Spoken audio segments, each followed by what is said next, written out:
no quisiera yo ser el que tenga que hacer preguntas, pero a mí me surge una pregunta provocadora. Y la pregunta provocadora en nuestro esquema, a partir de lo que Henry Ramos acaba de explicar, es y en función de límites, competencias, hay una duplicidad entre la tarea de DIGISI como inteligencia criminal con inteligencia policial, o no hay una duplicidad de funciones. Y si hubiese una duplicidad de funciones, no digo que vamos a resolver, porque no es el punto para discutirlo, pero en términos conceptuales, digámoslo, quizá quisiera empezar, perdón que haga la pregunta directa, tal vez José Manuel nos ayuda. Está clarísima la diferencia entre inteligencia e investigación criminal, pero estará clarísima la tarea de la inteligencia criminal en el caso de DIGISI y policía que trabaja más sobre la línea de la información policial. No sé, por favor, José Manuel. Muchas gracias. Bueno, es una linda pregunta realmente para calentar motores, digamos, ¿no? Bueno, uno diría cómo lo ve uno, ¿no? Siendo la competencia de la DIGISI, ¿no? De acuerdo, inclusive órgano surgido del acuerdo de paz, ¿no? La relativa a inteligencia sobre el delito organizado y la delincuencia común, teóricamente debiera ser un órgano de los que llamamos inteligencia criminal, ¿no? Sería ideal, ¿no? Pero esa idealidad no se consiguió en la Argentina, así que no puedo hablar mucho, donde existe la Dirección Nacional de Inteligencia Criminal, un organismo de inteligencia criminal en la experiencia de los países que los tienen, sobre todo el caso del Reino Unido es una experiencia interesantísima, pero bueno, ya hablamos de Canadá, etcétera, hablamos de Australia, sobre todo donde se ve con mucha mayor nitidez, etcétera. Está formado por analistas sin estado policial, por policías adscriptos y por policías retirados, ¿no? Claro, la DIGISI no tiene esa composición y la Dirección Nacional de Inteligencia Criminal Argentina tampoco, ¿no? O sea, según la Ley de Seguridad Interior Argentina, la Dirección Nacional de Inteligencia Criminal debiera, o debe, y lo trata de hacer, ¿no?, conducir y coordinar el accionar de los órganos de información e inteligencia de las fuerzas federales, ¿no? Entonces, por consiguiente, uno haría este resumen, ¿no? Si se aplicara esa teoría, ¿cierto?, que es un poco como funciona en general la inteligencia criminal en los países que la tienen, la DIGISI debiera ser un organismo de inteligencia criminal, ¿no?, y debiera dirigir y coordinar el accionar de los órganos de información e inteligencia de la Policía Nacional Civil, ¿no?, que debiera tener un órgano de información e inteligencia, nosotros llamamos criminal, en América Latina se llama más bien policial, ¿no? Muy bien. Entonces, debiera tener ese órgano. Yo pensaba, o sea, siempre consideré que la Policía Nacional Civil tenía un órgano de inteligencia.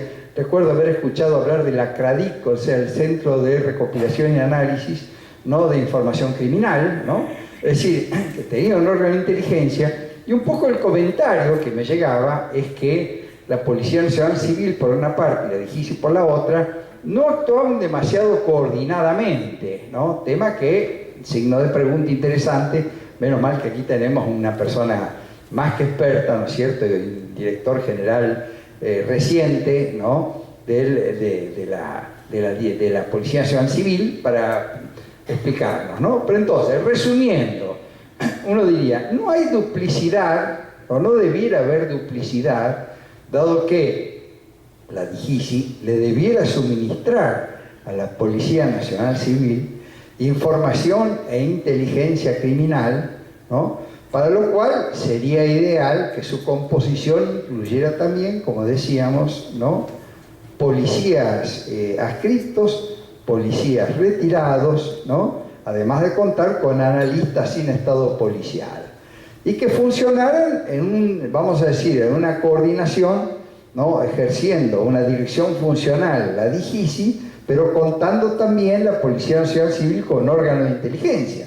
Es lo único, o sea, la inteligencia criminal o policial, ¿no?, yo prefiero llamarlo criminal, porque inteligencia criminal, inteligencia sobre el delito, ¿no?, como la llama Jerry Ratcliffe, que es uno de los especialistas más interesantes que se han desarrollado en este tema, es la creación de un producto de conocimiento e inteligencia que apoya la toma de decisiones en las áreas de accionar policial, prevención del delito y reducción del delito, ¿no? Entonces uno diría, sería interesantísimo eso, pero bueno, hay que ver si es lo que a Guatemala le conviene. Y es ahí donde la palabra la tienen los guatemaltecos, ¿no? Entonces...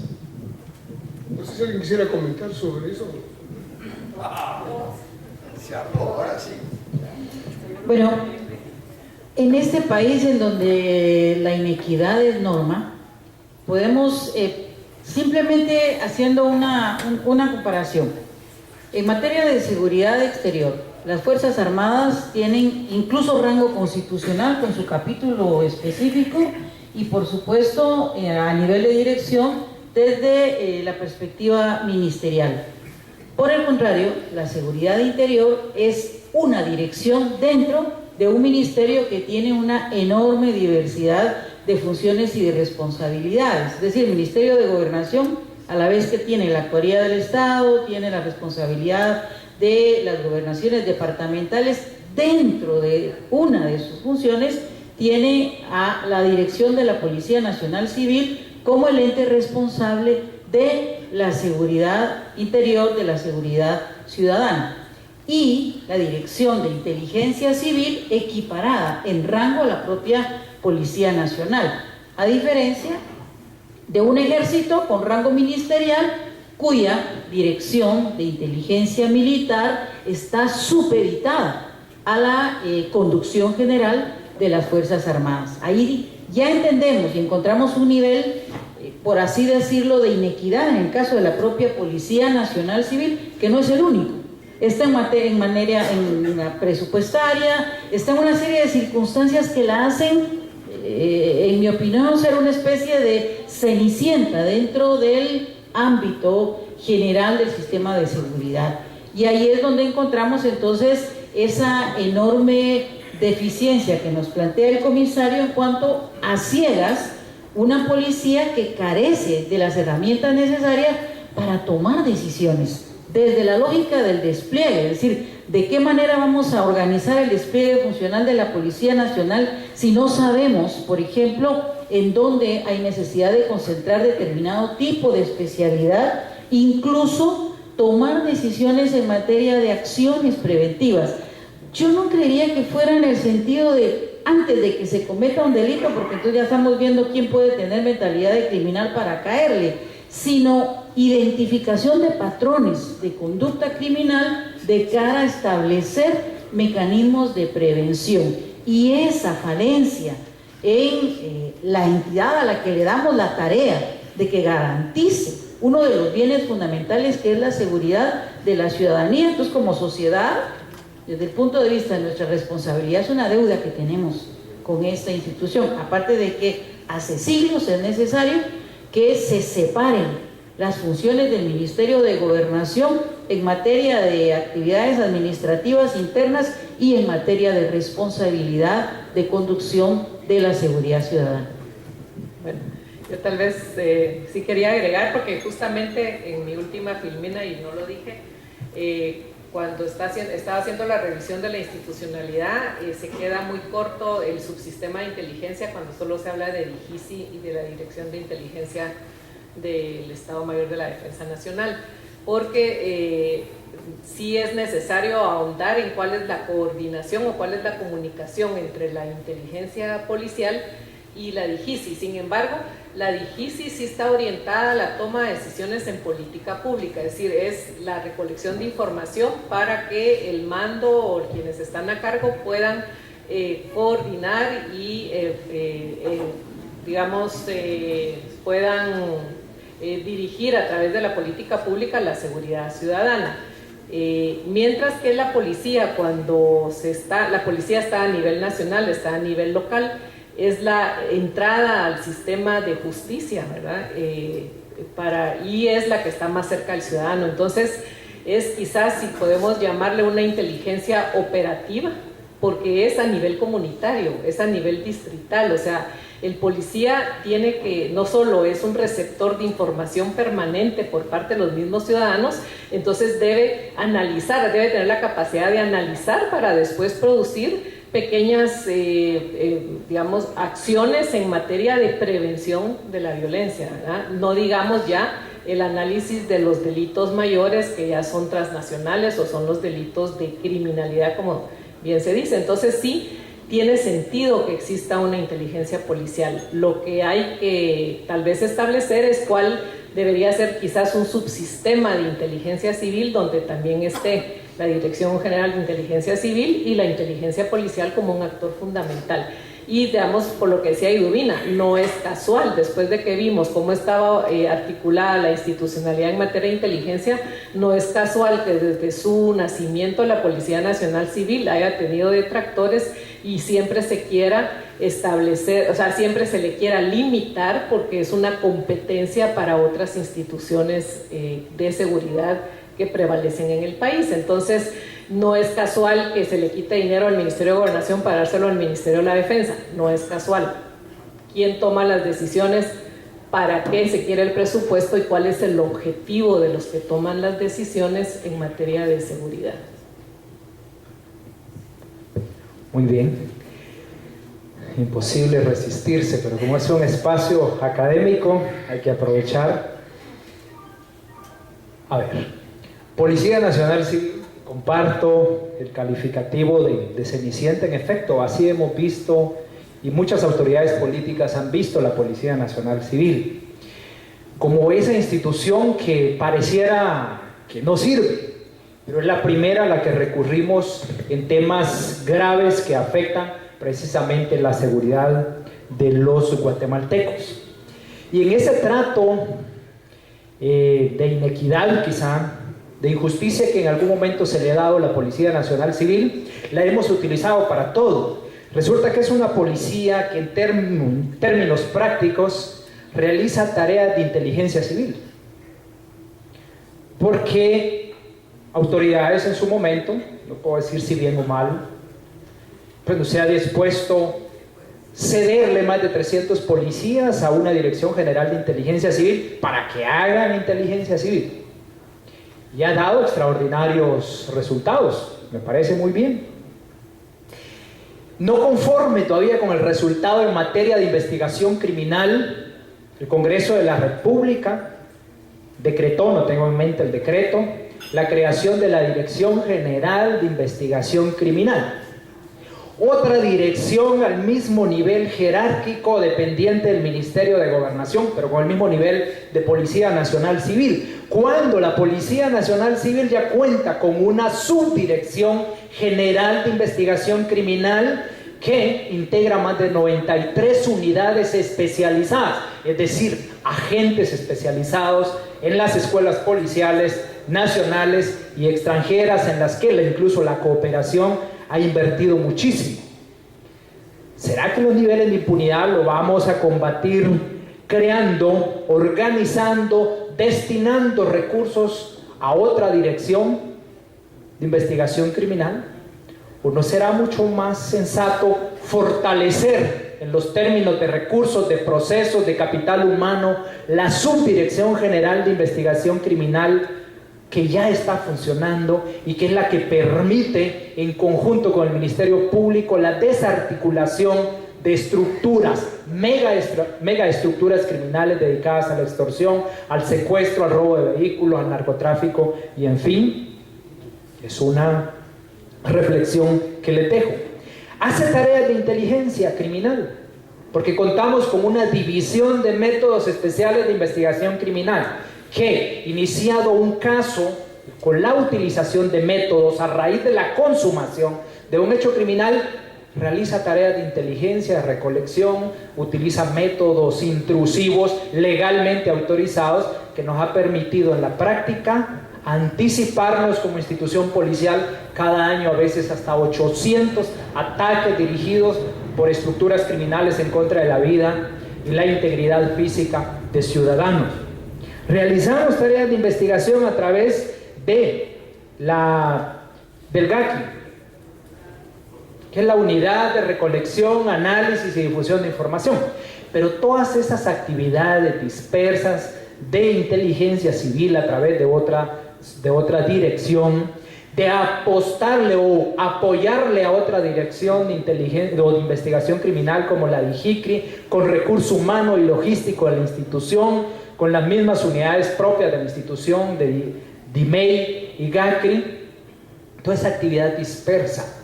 Es importante articularla, ordenarla jurídicamente, capacitar o definir los perfiles, capacitar al recurso humano, dotarle de recursos. ¿Para qué? Esos ejercicios de éxito que se han tenido podamos potencializarlo sin esa incertidumbre jurídica que existe en este momento en la Policía Nacional Civil, sin ese despilfarro quizá de recursos que puede funcionar en otra dirección perfectamente, y soy testigo que ha funcionado, pero que debemos respetar los recursos, las funciones, las competencias, las misiones legalmente establecidas para cada institución, porque si no al final todos hacemos todos y al final nadie es responsable de nada. Muchas gracias.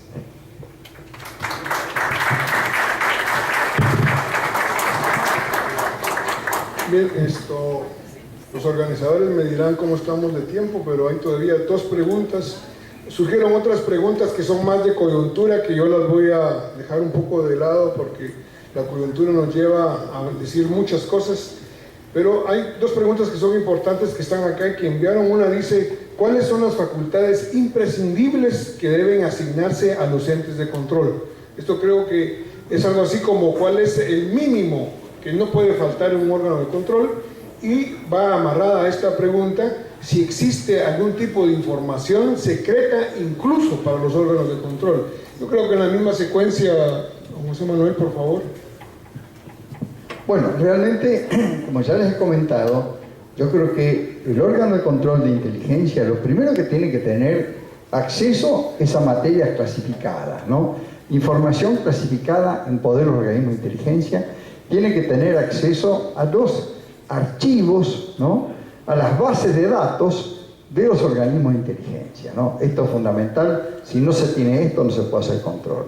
Segunda competencia, que es importante, yo diría imprescindible, ¿no? La capacidad de citar, llegado el caso, prestar declaración, no solamente a los jefes, sino a todos los integrantes de los organismos de inteligencia.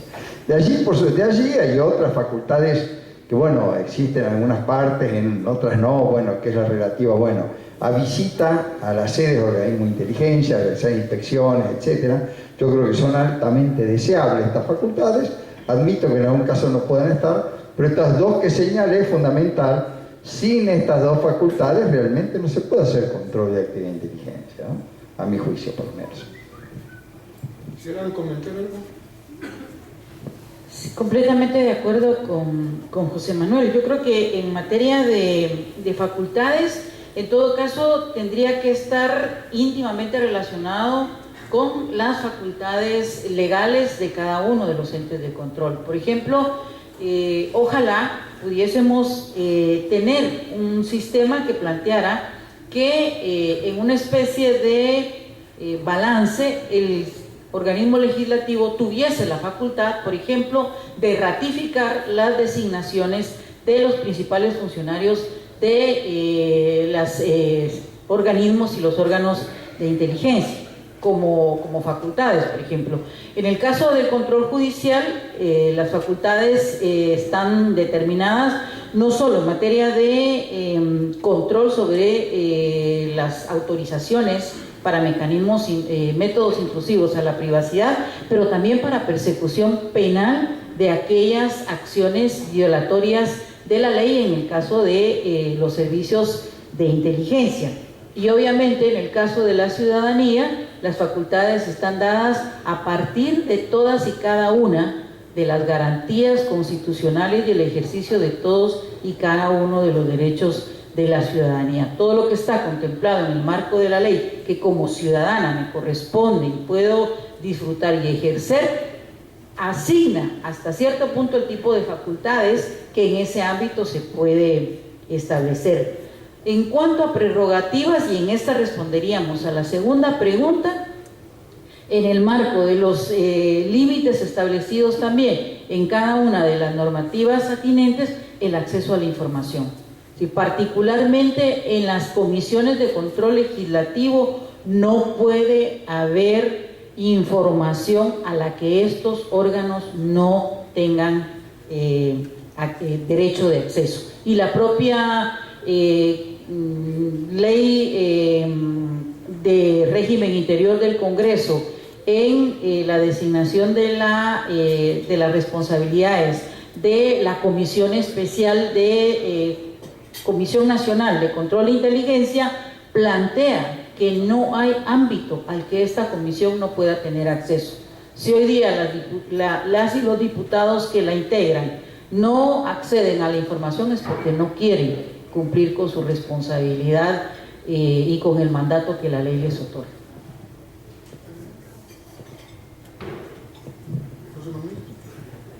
Dos palabritas sobre otro aspecto importante del control que no hemos hablado, que es el control de los gastos de inteligencia, ¿no? Es decir, el control de los gastos reservados de inteligencia tiene que ser efectuado, o sea, varía según los casos. En muchos países lo realiza una comisión especializada, o sea, una parte de la Contraloría, ¿no? También participando una comisión especial de control. Bueno, en otros casos lo realiza la Comisión Parlamentaria de Control, pero tienen que tener la posibilidad de acceder a la totalidad de los comprobantes de gastos, en aquellos gastos que se requieren comprobantes, y en aquellos casos que no hay comprobantes, bueno, pues eso sucede con el pago de información, bueno, que se especifique qué información se consiguió, ¿no? ¿Qué actividad se realizó a través de esa inversión, ¿no? Este es un punto muy importante, hay que señalar, y por supuesto lo que ya se señaló también es el control intrusivo de actos intrusivos de la privacidad a cargo del órgano judicial. En algunos países de Europa está a cargo del Ministerio del Interior con un comisionado que controla posteriormente, etcétera, o que controla simultáneamente actualmente en el caso del Reino Unido. Bueno, pero en nuestro caso es el juez, ¿no? Los jueces tienen que tener, o sea, no puede haber acto intrusivo de la privacidad que no tenga autorización judicial, ¿no? Esto es. Y en este caso particularmente, por ejemplo, la comisión, el Comité de Inteligencia en el Congreso de los Estados Unidos, mediante la investigación del presupuesto, identificó, por ejemplo, cómo era pagado o aparecía en la lista de pago de la Agencia Central de Inteligencia CIA el coronel Julio Alpírez, integrante del ejército guatemalteco. Esta información era secreta y al darse a conocer, yo les invito a que lean todo el tema del caso de Richard Nucho, que era el asesor del senador Torricelli y que prácticamente renuncia a su privilegio de tener acceso a esa información al dar a conocer el nombre de un agente de la CIA señalado de violación a derechos humanos en Guatemala. Es un tema muy interesante, particularmente en un país como Guatemala, donde en términos de diseño, no en términos de hábitos, es complicado el tema de, digamos, ocultar el presupuesto en organismos como la DIGICI. La única posibilidad de tener un cierto control reservado es el tema de pago de información, pero de ahí en términos, a menos de diseño, no existe ningún mecanismo legal que deba de permitir a la DIGICI el decir que no puede informar sobre el gasto presupuestario. ¿Por qué es un gran desafío? Porque se plantea un diseño de transparencia, pero en función de la praxis y de la operatividad, se buscan mecanismos alternativos para poder ocultar el ejercicio en la operatividad del recurso financiero. O sea, cuando hay también elementos, digamos, de transparencia y elementos de rendición de cuentas muy estricto aplicado a todo el sistema, también hay desafíos en cuanto al propio sistema de inteligencia. Pero bien, son temas que son muy interesantes y que nos debería mucho tiempo. Aquí hay una pregunta de coyuntura, pero yo la voy a reinterpretar de la siguiente manera. Dice, ¿cómo podemos la sociedad civil accionar efectivamente para contrarrestar estas cosas, diría yo, de los excesos de los servicios de inteligencia? ¿Tiene un rol la sociedad civil? Se habló del periodismo, de los periodistas obviamente, está clarísimo por lo que se expuso, pero la sociedad civil en general, ¿podemos hacer algo o no podemos hacer algo en términos de los excesos posibles que den los servicios de inteligencia? aquí precisamente en Guatemala es una pregunta que tiene respuesta obvia, vaya si puede, ¿no? Porque, por ejemplo, una sociedad civil informada y activa como la sociedad guatemalteca, con conocimientos en el tema, es una herramienta de control fundamental. Por algo la ley de 18 del 2008 habla de control ciudadano. Ese control ciudadano realmente es absolutamente clave y se materializa a través de la sociedad civil. La sociedad civil tiene capacidad de incidencia ante autoridades públicas, tiene capacidad de divulgar a través de la prensa, ¿no es cierto?, sus denuncias. Yo diría que el rol de la sociedad civil en Guatemala ha sido absolutamente clave en esta materia, ¿no? Y no existe en muchos países realmente, ¿no? Un caso como el guatemalteco, sinceramente yo no conozco ninguno. No sé si alguno lo conoce, realmente conoce el caso equiparable. Yo realmente lo que he visto en esta materia en Guatemala, creo que no lo he visto en otra parte, por lo menos en América Latina, sin duda que no. Bueno, creo que puede hacer mucho desde la perspectiva de, a partir también de su propia información, informarse, y una sociedad informada es fundamentalmente por medio del ejercicio de la actividad periodística. Entonces, necesitamos una prensa que informe. Y yo les mencionaba recientemente las investigaciones, entre otros, las que más he identificado recientemente de Luis Ángel Sass, por ejemplo, son determinantes para conocer datos y detalles que motivan y estimulan incluso a opinar, a comentar, a hacer actividades de opinión, pero también de incidencia política. Organizarse para plantear reforma a la ley. Ya Sandino mencionaba cómo hace 10 años más o menos, y yo les diría, hace 10 años el trabajo para la formulación de la Ley Marco del Sistema Nacional de Seguridad. Esa es una ley que tiene mucho del sello de sociedad civil, no es la ley perfecta, no es la ley ideal, pero plasma mucho de lo que es necesario en materia de institucionalización de la seguridad de una perspectiva democrática. La Ley de Acceso a Información Pública.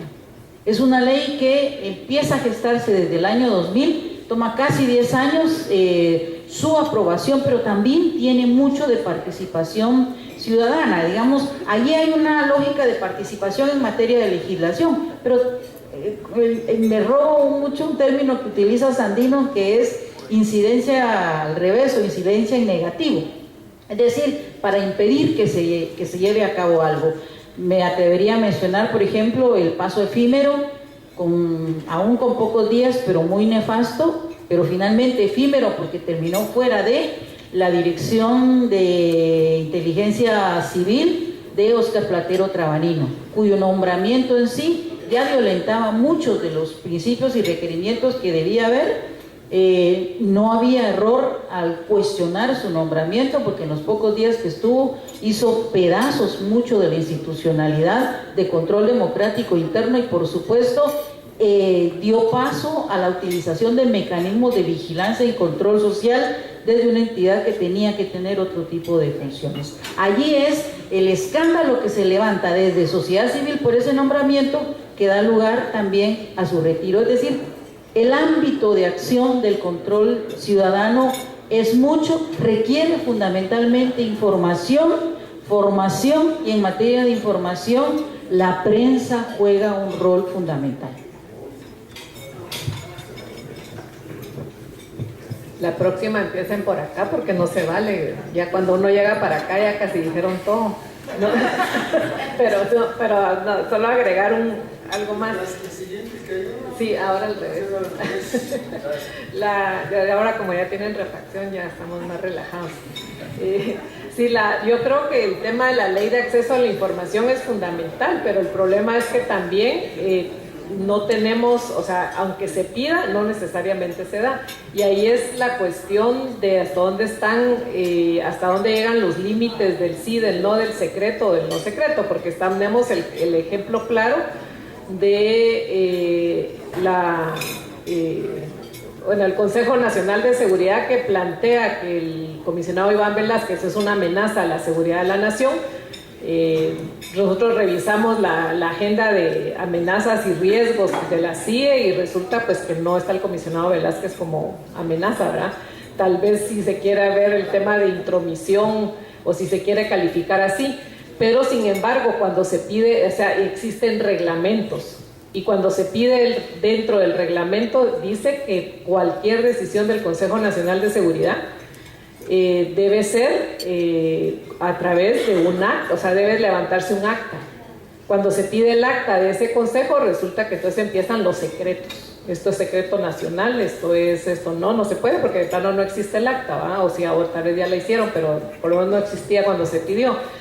Entonces sí es importante, digamos, como ciudadanos, el poder establecer una comunicación que creo que es muy efectiva con miembros del Parlamento, porque a los miembros del Parlamento no se les niega o no se les debe negar la información. Tenemos, es decir, es parte de la coyuntura, creo yo, porque tenemos justamente ahora un amparo establecido por un diputado porque también el Ministerio de Gobernación le niega información al diputado. Entonces estamos llegando como a los extremos, pero creo que sí hay una ventaja, como decía José Manuel, porque sí tenemos herramientas y mecanismos que hasta ahora han logrado funcionar. Tenemos una lógica de la seguridad que se está cerrando desde el cambio en el Ministerio de Gobernación y en el cambio de la Policía Nacional Civil, pero creo que sí hay instrumentos legales que nos pueden permitir como ciudadanos seguir ahondando en los límites del acceso a la información. Muy bien. Quizá solo para complementar, coincido. Sí, desde el pueblo se puede ejercer ese control. De hecho, en cualquier democracia, por muy débil que sea, siempre debe privar el respeto al pueblo, no solo a elegir, sino a controlar y fiscalizar a sus autoridades. Y uno de los mecanismos que en efecto se ha experimentado que funciona con algunas autoridades parlamentarias es precisamente eso, acudir al representante ante el Congreso y a través de esa instancia, de ese mecanismo, poder realizar esa fiscalización ciudadana, que por supuesto como ciudadanos no nos podrán dar acceso a cada caso en particular, sus interioridades, pero sí a conocer de qué forma se están realizando esas labores de inteligencia. Nada más. Quisiera hacer, los que me conocen saben que me gusta siempre hacer preguntas provocadoras. No hemos hablado mucho de la inteligencia estratégica, hemos hablado de la criminal y un poco de la militar. En esta lógica de la inteligencia estratégica, regularmente sus usuarios directos son los jefes de Estado o los gobiernos, en el caso de Guatemala, el presidente de la República. La pregunta es, ¿cuáles son los límites del trabajo de inteligencia estratégica en términos del resguardo político de quien está en el poder en ese momento? Es decir, si un presidente o un ministro, sea en cualquier parte del mundo, porque esto es conceptual, ¿hasta dónde debería de trabajar la inteligencia estratégica para resguardar políticamente el régimen que está en ese momento? Vamos a empezar, si quieren hablar por allá, en el extremo.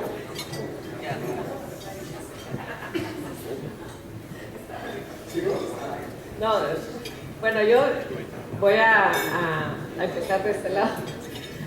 Yo creo que justamente volvemos al tema de cuál es el objetivo de la función de inteligencia y a quién debe servir y para qué debe servir. Entonces, una inteligencia estratégica se coloca a nivel de la Presidencia de la República y el Consejo Nacional de Seguridad porque es para tomar las decisiones estratégicas en función de la seguridad del país y de las amenazas que pueda tener y de la población.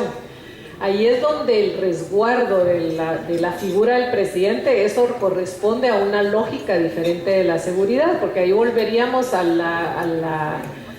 la lógica de la existencia de un Estado Mayor presidencial, cuyo objetivo era resguardar al presidente, la figura presidencial, pero también dotarle de inteligencia política para anular a los enemigos o para poder anticiparse a los enemigos políticos que pudiera tener. Entonces, sí creo que, y justamente ahora lo estamos viendo, cómo hay alrededor de la figura presidencial elementos que intentan utilizar esta inteligencia para justamente resguardar una figura presidencial en detrimento de decisiones que deben ir orientadas justamente a mejorar la seguridad de los guatemaltecos. Y se están tomando decisiones en ese sentido, que en lugar de mejorar o de ver que vamos a mejorar en materia de seguridad ciudadana o de inteligencia, lo que estamos haciendo es que seguramente vamos a acudir a un deterioro casi inmediato, no solo de la seguridad para cada uno de nosotros, sino un manejo estratégico que va en función de pareciera que estamos acudiendo a un renacimiento del Estado Mayor Presidencial de antaño y no a una Secretaría de Análisis Estratégico cuya visión debe ser ver hacia dónde el país va. Si no, miremos la decisión de la embajada en Jerusalén. ¿Eso es una decisión estratégica para el país? ¿O es porque se quiere congraciar una figura presidencial con Estados Unidos? O sea, es una decisión estratégica para el país expulsar al embajador de Suecia y al comisionado Velázquez. ¿O para quién es esa visión estratégica? Entonces ahí es donde creo que hay muchas dudas de cómo se está manejando esa visión estratégica o quién la está manejando, en beneficio de quién. Como lo plantea Carmen Rosa, y en ese tema no solo coincido, sino que es de hecho un elemento doctrinario, los alcances y los límites deben estar, en el caso de la inteligencia estratégica, definidos por cuáles son los objetivos nacionales, es decir, hacia dónde se dirige la gestión del Estado y cuál es, en última instancia, para hablar en términos jurídicos, el bien tutelado. ¿Qué es lo que perseguimos como sociedad asegurar y garantizar? En este caso creo que ha sido muy clara Carmen Rosa en señalar, por ejemplo, las cosas que se están haciendo mal. Me atrevería a sumar una que no se está haciendo, porque de acuerdo a la más reciente agenda de riesgos y amenazas de la Secretaría Técnica del Consejo Nacional de Seguridad, no aparece por ninguno de los espacios lo referido a cómo impactan las políticas en materia migratoria en Estados Unidos a lo que son los ingresos en materia de divisas, puesto que el principal producto de exportación siguen siendo las y los guatemaltecos, y el principal rubro de ingresos para divisas siguen siendo las remesas que llegan de los Estados Unidos.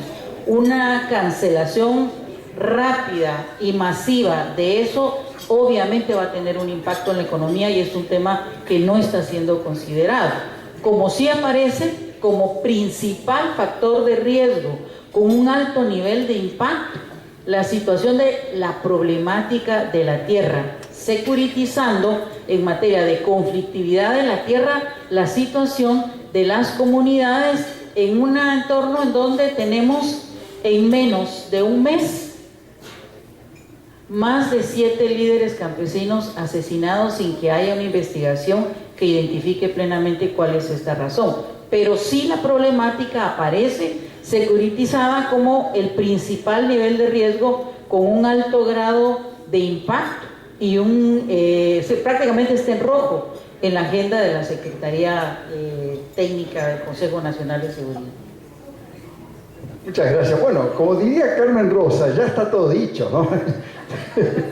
Realmente, de todas maneras, diríamos que la inteligencia estratégica, como sabemos, con inteligencia estratégica nacional, como llamamos nosotros, ¿no?, implica capacidad de construir una capacidad de anticipación para prevenir o actuar sobre las grandes amenazas, ¿no?, en el ámbito externo e interno, y también en el ámbito externo las grandes oportunidades para el país, ¿no? Entonces, básicamente, tener esa capacidad de análisis de tendencias, capacidad de construcción de escenarios, ¿no? Porque básicamente lo que se requiere es ilustrar a la conducción del Estado respecto de amenazas de vulnerabilidades, de oportunidades. Bueno, se trata básicamente de eso, pero tiene que ser en relación al Estado, no en relación a la persona del presidente, ¿no? Se trata de qué amenazas se ciernen sobre el Estado, ¿no? Y obviamente, ¿no?, ese conocimiento va a servir para el diseño de la política pública, ¿no? Bien, mis preguntas se agotaron. Creo que llegamos a... Son casi ya las 7:30. Creo que todos... Perdón. Es que hay un tema que no ha salido, perdón, que yo quiero plantearlo, y es la ausencia de capacidad de análisis de la mayor parte de instituciones. O sea, se tiene bastante información, pero hay y ahí es donde quizás la cuestión de formación de la ciudadanía, de las universidades, porque yo diría que en todas las instituciones hay mucha pobreza en el momento de analizar los datos. No digamos ya la recopilación de datos, porque ese es otro problema que tenemos. Para hacer una buena inteligencia se tiene que tener información. Para tener información se debe recabar datos, y la mayor parte de instituciones no tienen un mecanismo adecuado de recopilación de información, o muy desperdigado, o es disperso, o no se puede. No hay una, y ahí es donde la Secretaría de Inteligencia Estratégica, por ejemplo, para mí sería muy importante que diera directrices institucionales de cuáles son los temas importantes para recopilación de información. Si uno va al organismo judicial, por ejemplo, y pregunta cuántas armas están implicadas en amenazas contra mujeres, ese dato no se tiene, y está en todos los juicios seguramente, o en los procesos que están, pero no se tiene porque no se procesa, no se identifica como una necesidad. Entonces, uno es igual que hay una agenda de riesgos y amenazas, debería haber una agenda para las instituciones de cuáles son las problemáticas sobre las cuales se debe recopilar información. Y segundo, que haya analistas para poder tener una respuesta. ¿De qué nos sirve el montón de información si no se puede analizar o no hay un análisis coherente multidisciplinario de esa información? Entonces yo sí diría que es una tarea súper pendiente que las universidades y los centros académicos puedan capacitar, puedan establecer parámetros y herramientas para el análisis de información de las mismas instituciones.